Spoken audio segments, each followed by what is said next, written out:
عايزه اعرف مين الشطوره اللي بتعمل زي كده 5 عليها. هنعمل احلى حبه باميه وكبروني لحمه.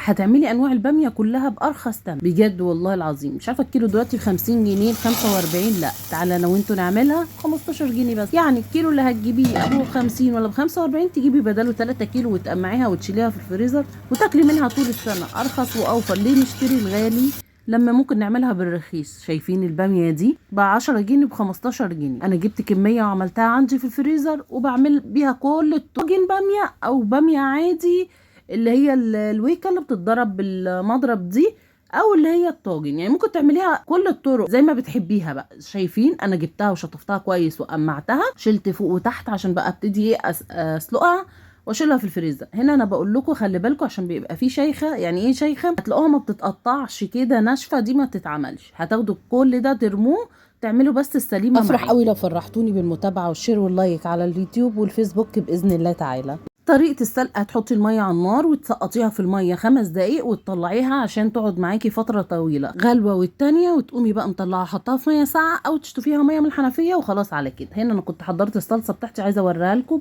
الباميه دي بتبقى كبيره قوي، اخدتها قمعتها عملتها 2 أو 3 على حسب الباميه اللي موجوده اللي انت جايباها. في منها طويل قوي في وسط. يعني انا جايبتها لي مامتي كانت كبيره والله، خدتها وقسمتها بالاتنين وعملتها كده الطاجن بتاعي وطلعت طعمها زي العسل.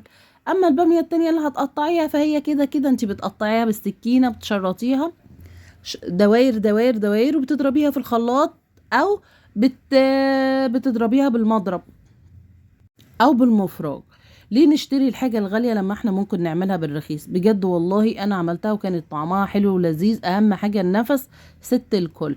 يعني هتقدري تشتري لك ب2 كيلو بامية تملي الفريزر بتاعتك كلها بامية، تجيبي لك 6 كيلو وتشيليهم بحالهم. وكمان لو من السوق هتجيبيها ارخص، يعني ممكن تجيبيها ب10 جنيه.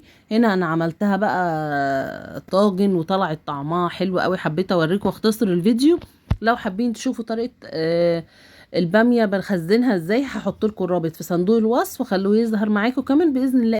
الايام دي كل حاجه غاليه قوي والعيشه بقت صعبه قوي. تعالوا نجيبوا الحاجه اللي ممكن نستبدل بيها الحاجه الغاليه، لان فعلا البيوت ما بقتش مستحمله وكل حاجه خضار غيري بطريقه غريبه جدا. مش فاهمه هو في ايه بالظبط.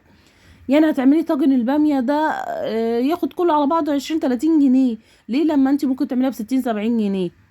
هنا برضو انا عملت الباميه الويكه كانت حلوه قوي طعمها، ولادي بيحبوها وجوزي بيحب بقى الطاجن الباميه.